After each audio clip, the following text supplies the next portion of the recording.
is different than what it may mean to you. And what it may mean to you is different than what it means to a kindergartner who's just trying to get a star on his homework assignment. Or perhaps to a housewife who's been trying to get her 5 kids in bed by 9 o'clock p.m. Or maybe even a corporate executive who's been working for his or her corporation for 20 plus years and only wants to become the CEO of their organization. As you could tell, we have so many different definitions of this word success. But the greatest definition I can give you today is this: success is all about self-expression. It's about being who you want to be, doing what you want to do, going where you want to go. Because when it comes to your life, you are the boss, and you have a choice. In fact, you are who you are today because of all the choices that you've made in your whole entire life. But as we're growing up, we have a lot of people who try to tell us how to make these choices. Our parents, our teachers, our bosses, our friends, even our neighbors. They try to tell us how to live our lives, what we should do, where we should go, how we should walk, how we should talk. But my question for you is this: if you're trying to be what other people want you to be, then who will be you? So the key to success is to stop conforming to other people's expectations and start performing to your own level of expectations. It's to believe in yourself. It's to know that what you want will eventually come to fruition as long as you believe it. You see, you have to have faith, and faith is knowing that what you want will eventually come to fruition as long as you believe it. And if you feed your faith, you'll find oftentimes that your fears will starve to death. Because if you believe in yourself, everyone else in the world will believe in you. Fortunately, for a long time, I didn't quite believe in myself. Actually, I used to be the kind of person that mothers would often warn their daughters about. And fathers would tell their sons, if you keep doing what Daniel Alley's doing, you're going to end up where Daniel Alley's going. Now, they had some credence to what they were saying, because as you can imagine, your reputation really is your best advertisement.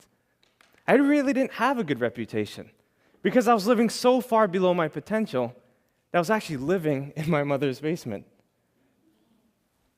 By the age of 21, I had worked over 40 different jobs. I got fired from more jobs than more people had. In high school, I graduated second to last. The last guy, well, he was in jail. I was on drugs for 8 years, and I was confused. I was broke, busted, and disgusted. And I knew that I wanted to change. The only problem was that I didn't know how. Can I see a show of hands if you've ever been in a situation where you wanted to change, but you just didn't know what to do? Well, we all have been there. And maybe we're there right now. Well, I discovered that there are only 3 ways that I can make change in my life. 3 ideas I wanted to share with you today that can absolutely revolutionize your life from today. I know these tips work because I've been able to do it myself. By the age of 24, I became a self-made millionaire. I've been able to write 3 books and travel to dozens of countries. I now reach millions of people with my work. I believe that these 3 key principles can change your life, no matter how you define success. Whether you want to live to age 100, or even have a dozen kids, or just have a little house in the mountaintop somewhere no one knows about. These 3 key principles will help you to realize the success in your life. The first one is to read more books. All the books in the world can help us to solve all the problems in the world. But the truth is that we don't have to read all the books in the world because we don't have all the problems in the world. But we do have to read the books that help us to solve our problems. So, for instance, if you wanted to learn about money, you better be reading books that talk about money. Or if you wanted to learn how to manage your relationships or to become a better communicator, there's a lot of books on that. What I'm saying, basically, is that our libraries are paved with gold, and library cards are free. You see, books are the tools that release the heavens of your mind. and leaders are readers. You see, if you want to succeed, you have to read. Most people in the world read about one book every single year. That book, I would suppose, would be Facebook. And before people even get up and do their thing, before they drink their coffee or read their paper, they read Facebook. But the truth is that if you study miscellaneous things, you get miscellaneous results. You become what you study. What do you study? And where is it taking you? You see, a lot of people come up to me and they say, well, Daniel, I don't really have time to read. I have kids, I have work, I'm a student, I already have so many textbooks, I'm doing so many things, I'm too busy. But if you don't have 10 minutes a day, you're basically saying you don't have a life. We all have time to read. We all have time to pick up a good book and read for ourselves so that we can learn. Look, if you read 10 minutes a day for 30 straight days, that's one book a month. One book a month in 12 months is 12 books a year. You can do in 1 year what most people do in 5 years. Talk about not having time. We all have time to read. Remember, readers are leaders, and the only way you can succeed is if you read. My second suggestion is about getting around the best individuals you can.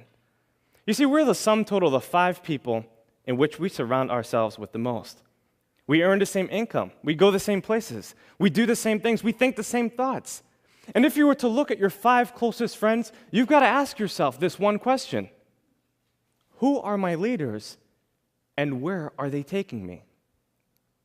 In other words, are my leaders taking me to the place that I would most likely want to be? You see, if the answer is no, then you need new leaders. You need people who are inspiring, people that can help you, lift you up to the goals that transcend your own possibility and your thinking. You have to realize your goals, and you can only do that by getting around the right people. Now, many of us have what I like to call default friends. And default friends are basically people that we see around the neighborhood. People at the grocery store, the gym, the mall, at church, at work, everywhere we go. These are people that we naturally befriend as we start to gain their trust and acceptance. And what tends to happen is that if you're a highly ambitious person and you have really high goals, a lot of these people can't help you reach your goals. So you have to look outside. You have to search for people. I'll give you an example. I had a friend, his name was John, and he was actually a plumber. And his father and him had a pretty successful business, at least it seemed like it. So I asked John, I want to start a business. What exactly do you think I should do? John pulled me to the corner and he said, Daniel, I don't think you want to start a business. 98% of businesses fail within the first 3 years. Then he proceeded to tell me about all the reasons why I couldn't do it and why it won't work.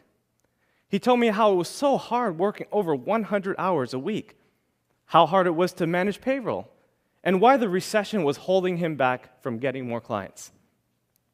As he told me this, I became a little discouraged, a little dejected. And I went home and I thought about it.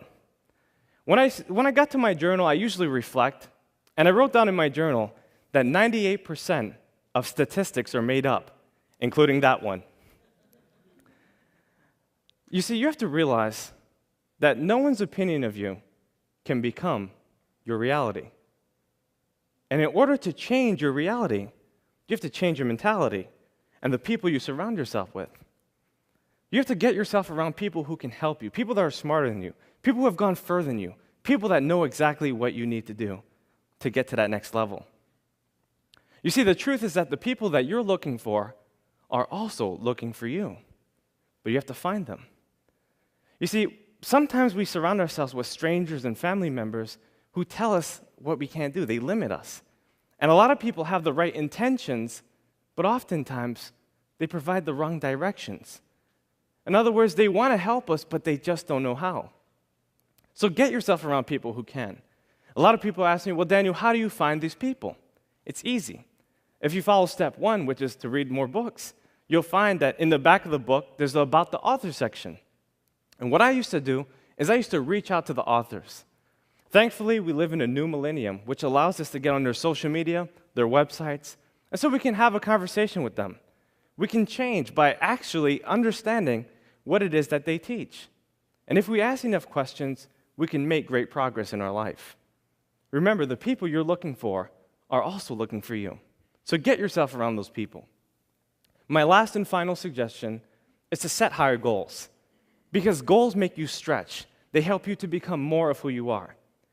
And in this enormative conformity, so many people don't know how to set goals. They get confused about the process. A lot of people use New Year's resolutions.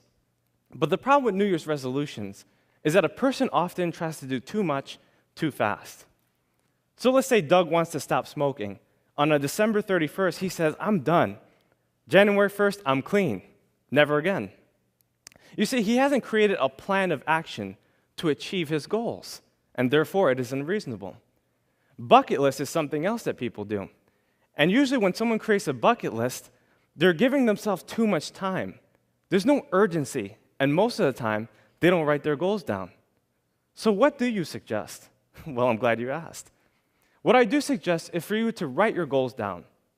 I believe that a dull pencil is better than a sharp mind. And to impress your subconscious mind, you have to write your goals down so that you can hold it steadfastly to who you are. I have this method I teach all around the world. It's called the 20 idea method. And basically what you do is you select one overarching goal that you would like to accomplish, and then list 20 ideas that corresponds with that particular goal. So let's say, for instance, you wanted to become a better public speaker. What are some things you can do? Well, you could watch TED Talks like you are right now. You could practice your speech, right? You can look in the mirror to challenge yourself. You could read the dictionary every day. There's so many things you can do. But could I come up with 20 ideas? And the answer is yes, I can come up with 100 if I wanted to. Imagine if you did this in every area of your life, financially, for promotions, for your family, and you wrote your goals down every day.